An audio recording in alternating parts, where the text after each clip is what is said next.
Hey dudes, and welcome back to The Bants. As always, I am your host, The Bants, and it's the end of the week, so it's time for our second What's Happening in Fashion this week, so let's just get right into it. And first off, if things look a little different and sound a little different, both hopefully for the better, that's because we finally got a couple kinks figured out in the recording system, and also that explains why we weren't able to upload on Wednesday, so sorry about that. But with that said, let's move on to our headlines for the day. And for our first headline, although this is more of a shout out more than it is a headline, I just wanted to give a happy birthday to Vans Skate Shoe Company. As of today, March 16th, they are now 52 years old. Damn, that's a fucking long time. Although some of your new shoes are kind of ass, your classics will still always be classics, and I wish you guys the best. And here's to another 52 more. And in our second headline for the day, Uniqlo just announced their newest collaboration, this time celebrating 50 years of Weekly Shonen Jump. And honestly, I think this is dope. Obviously, by no means is Uniqlo strangers to collaboration. I mean, they've done designer after designer, they've done brand after brand, and in all honesty, they've done comics and manga and anime before. Like, I know for a fact they've done a slew of different One Piece collaborations, and I believe they've done Evangelion as well, although it's kind of escaping me at this point in time. But instead of just One Piece this time around, they're doing all of Shonen Jump from all 50 years. So you got major players like Naruto, Bleach, One Piece again, Hunter x Hunter, Yu Yu Hakusho, Dragon Ball Z, and a bunch of others really. And fortunately, and as is the case with most of their collaborations, these actually look very nice. The graphics are very cool. They're not too hot topic core, I guess is the best way to put it. And although not all of them are spectacular, there are a couple in there that, in my opinion, are really amazing, and I will definitely be trying to wear myself. So if you're as interested as I am on these pieces, be on a lookout for them, although more than likely they'll be dropping mid next month, which is April. So keep an eye out for that. All right, and let's move on to our art stories for the day. And first up, Oliver Vernon and Christian Calabro showed off their newest collaborative pieces. And if you find yourself a fan of geometric shapes, or maybe even graffiti aesthetics, or maybe even just paintings that take a lot of time to sink in and look at, I would definitely check these out. Then, if you find yourself a fan of realistic surrealism with a mix of some very nice splashes of vibrant color, I would definitely check out Jean-Pierre Roy's newest pieces. And lastly, and definitely a little bit different than what I normally post here, Antoine Cordet's newest portraits, which are very interesting for the way that they were created using the different mediums they used. So if that sounds interesting to you, I would check this out as well. Alright, and then moving on into fashion, FC Real Bristol showed off some camo pieces for their newest Spring-Summer 2018 collection, and honestly, I'm a fan. Now, first and foremost, let's get the basics out of the way. FC Real Bristol isn't actually a real team. It's a diffusion line made by Softnet, if you couldn't already tell, to mimic what a football team would actually wear. So if you're not a fan of that, I totally understand. But now moving on to the clothes, if the designs here seem a little bit familiar, you're half right. Because even though Softnet hasn't done this before, this collection does look very similar to another collection that has been done in the past, although this time it was done by Clot and Ian Connor, and you can definitely see the similarities there. However, similarities aside, I do still really like the camo here. I think the patchworkiness of it is a little bit better.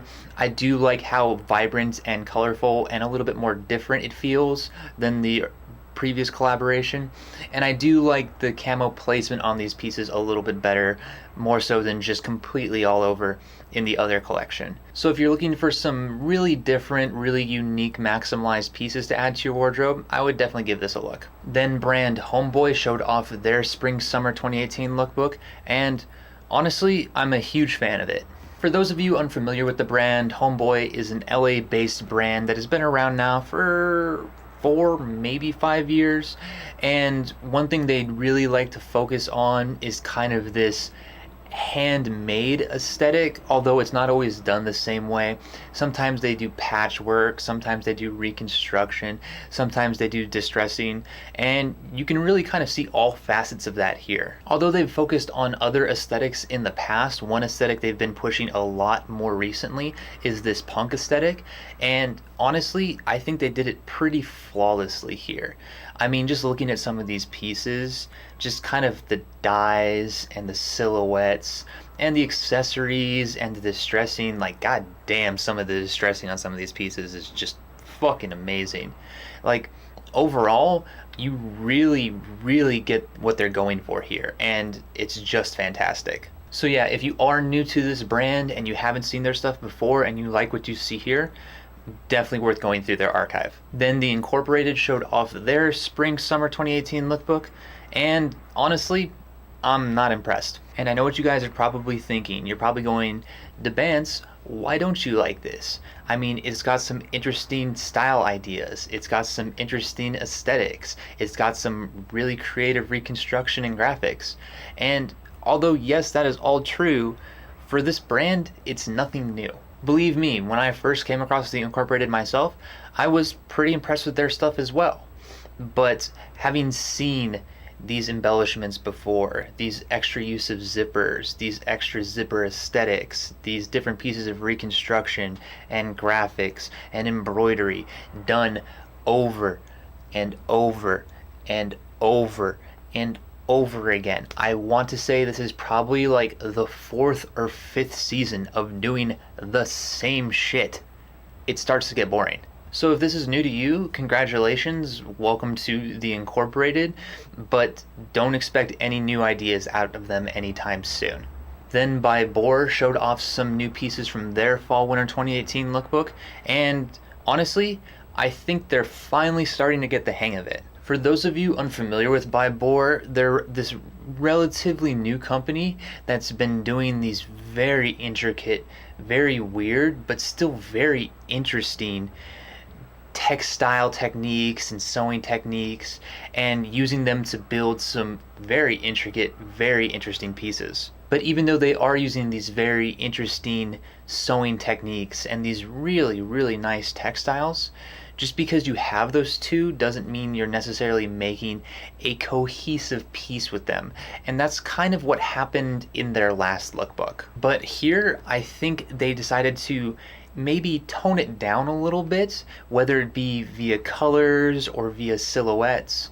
But either way, in doing that, they really upped the wearability of these pieces, and I really do commend them for that. Because one thing you do have to consider is that even though the pieces do look a little bit more minimalistic now, they did still put in some nice little design aesthetics here and there that really make the pieces pop.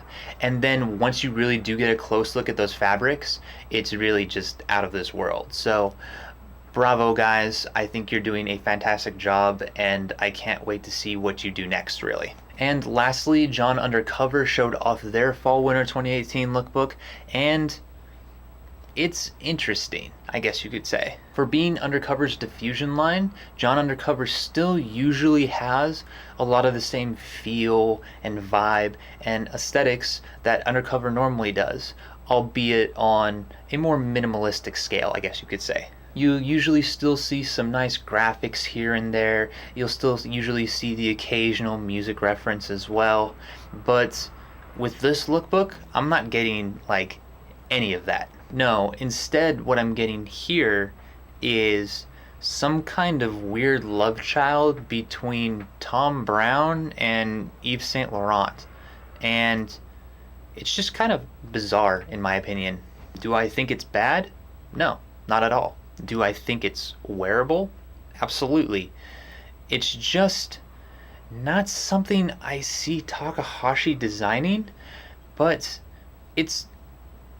I don't know, it's just so fucking weird. I can't put my words on it. At the very least, if you are a fan of the other two brands that I did mention, I would at least give this a look. You might find something interesting. Alright guys, and with that, let's move on to our articles for the day.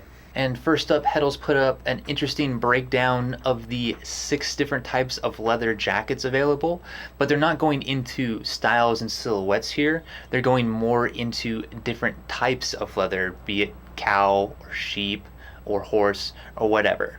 So if you're interested in learning a little bit more about the material aspects of jackets here, and maybe even a little bit of the pros and cons, I would definitely give this a read. Then Heddles put up a new history of, this time of the wallet. So if you're interested in learning a little bit more about the ancient origins all the way up to the modern day crypto wallet, I would give that a read as well. Then Grailed put up a very nice and very well written article on the love relationship between hip hop culture and sneakers.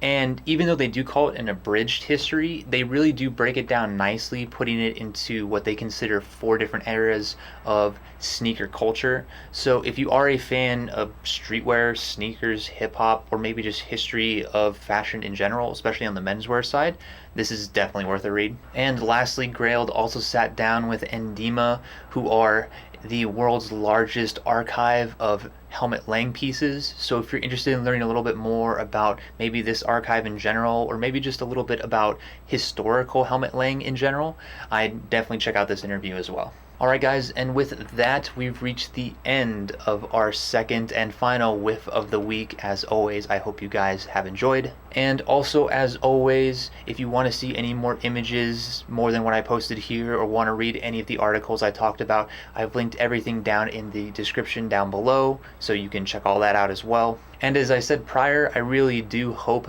this video looks and sounds better. If there are any little problems, please let me know. I'm always trying to improve the channel. God forbid it's taking a fuck ton of time though. But with that said, thank you guys as always for watching these videos and supporting the channel. If you have any questions, comments, concerns, or just want to talk fashion in general, feel free to hit me up in the comments. I'm always willing to talk fashion. And with that guys, I hope you have a good day, have a good weekend, and as always, until next time.